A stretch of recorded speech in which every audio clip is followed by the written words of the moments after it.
किसको लेके आए? सब ये गोरी है, भाग रहा था, हम पकड़ लाए इसको। नहीं ले, वो मितिन का लेके माफी मांग लेगा तो छोड़ देंगे तेरे को। उसने कहा तुम चप्पल ले लू मैं तो मुंह के अंदर। सर मेरे लायक कोई सेवा हो तो बता दो।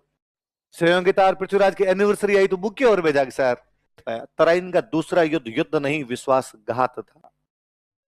तराइन का दूसरा खंडन है कि उसका कोई अब लेना देना नहीं बचा है, कि जयचंद और गौरी के बीच में किसी भी प्रकार की मिली भगत थी ऐसा कोई प्रूफ किसी के पास भी नहीं है, क्योंकि तक उस बात को सत्य नहीं माना जाए। चंद बरदाई वाली किताब के पक्ष में अभी तक अपने पास कोई भी प्रूफ नहीं। हो सकता है आने वाले टाइम में स्टोरियन प्रूफ ढूंढ ला, ऊपर तीर चला देगा, जहां पे आवाज आएगी एग्जैक्टली वहां पर निशाना लगा देगा और दूरी बताता है। चार बांस जितना 24 गज, गज होता है 24 गज 8 अंगुली पर सुल्तान बैठा है, मत चुके चौहान। आज चौहान ने किया तो हरियाणा साइड में कोई खोखर सैनिक था और उस खोखर सैनिक ने गोरी के छुरा मार के गोरी को मार दिया था। तो यदि आप पृथ्वीराज के शब्द भेदी बाण से गोरी को मरता हुआ दिखाएंगे कि इस युद्ध के अंदर मेवाड़ की तरफ से समर सिंह लड़ा था, बढ़ता उधर गजनी से, और अपने पंजाब में एक जगह पड़ती है बठिंडा। पंजाब में कौन सी जगह? उस टाइम बठिंडा को बोला करते थे तबर हिंद। तब बठिंडा का नाम क्या हुआ करता था? और उसने आगे तबर हिंद पे कब्जा कर लिया। किस पे कब्जा कर लिया? बठिंडा। पृथ्वीराज चौहान बैठा दिल्ली। पृथ्वीराज चौहान ने राजधानी कहां बना रखी? अजमेर था, अजमेर से वो कहां चला गया था? दिल्ली। अब वो जब उसने देखा कि यार पंजाब के अंदर आके कौन बैठ गया आजकल? गोरी। पंजाब में कहां पर कब्जा कर लिया उसने? तबरिंद। तबरिंद बोले तो आज का। तो उसने पूछा भाई सब किधर?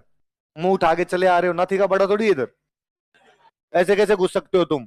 और गौरी ने कहा तो लड़ाई कर ले। गौरी ने कहा तू बात कर रहा तबरिंद की, मैं दिल्ली की तरफ आ रहा हूं। अब गौरी पंजाब से आगे बढ़ता है, पृथ्वीराज दिल्ली से इधर से आगे बढ़ता है। हरियाणा में एक जगह पड़ती है तराइन। कौन सी जगह पड़ती है?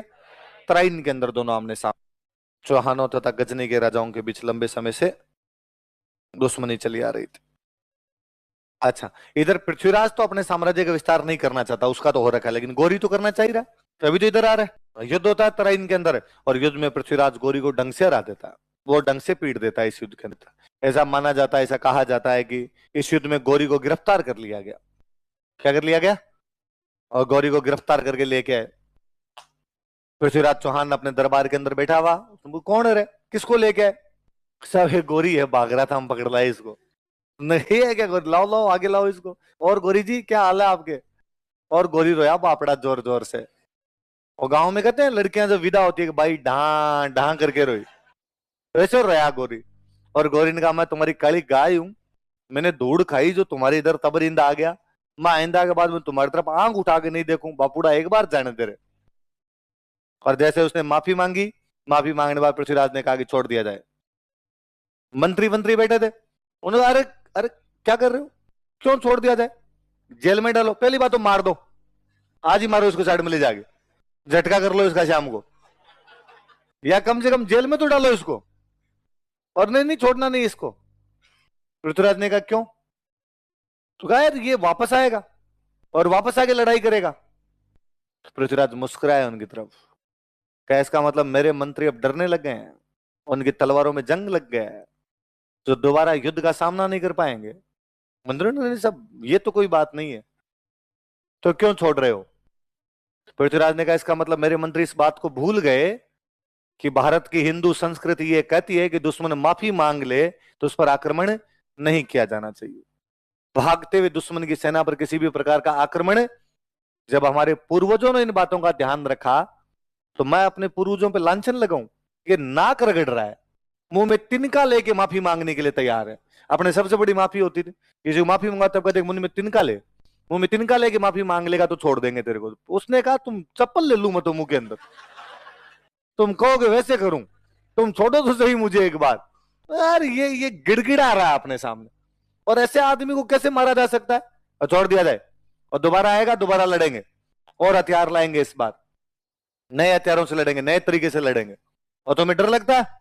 मंत्री ने नहीं सब डर वाली तो कोई बात ही नहीं, तो ठीक है छोड़ दो इसको। राजा कह रहा तो छोड़ दिया जाए। गौरी को छोड़ा, गौरी यहां से भागा, तराइन के थोड़ा सा उधर जाके बैठ गया अपनी सेना लेके। मंत्रियों ने कहा कि हमने कहा था देखो साहब ये नहीं जाएगा, भारतीय संस्कृति उन पे लागू होती है जो भारतीय संस्कृति को मानते हैं। भारत में किसी आदमी को छोड़ दें तो पूरी जिंदगी एहसानमंद रहे कि साहब फलान जी ने जान बख्शी थी, ये तो मानता नहीं है। ये देख लो वापस बैठ गया। पृथ्वीराज ने कहा कोई नहीं, तो लड़ लेंगे, वापस लड़ लेंगे। पृथ्वीराज ने समाचार भिजवाया कि यार तूने कहा था वापस जाऊंगा मैं मेरे गजनी, तू यहीं बैठा हुआ है। तो उसने वापस पृथ्वीराज के पास समाचार किया कि सर प्लीज एक बात मैं बतानी भूल गया था, उस दिन बोला ही नहीं जा रहा था आपके सामने मेरे से। ओरिजिनल बात यह है कि गजनी का राजा मैं नहीं हूं, मेरे बड़े भैया है। और मेरे बड़े भैया को पता चल गया कि मां आपसे तराइन के युद्ध में हार गया। और जिस दिन भैया को पता चला उसी दिन से भैया अपनी छुरी तेज कर रहे हैं। जाते ही मेरे को जिबा करेंगे, जिबा हलाल करेंगे मेरे को। इसलिए मैं चाहता हूं कि थोड़े दिन तक यहां पंजाब में बैठा रहूं। इतने में भैया का गुस्सा थोड़ा ठंडा मीठा पड़ जाएगा और फिर मैं चला जाऊंगा। सर थोड़े दिन बैठने की परमिशन और दे दो। पृथ्वीराज ने कहा ठीक है बैठा रहा, बाद में चला जाएगा तू, तंग तो नहीं करे। उसने सब पक्का, क्यों तंग करूंगा मैं आपको।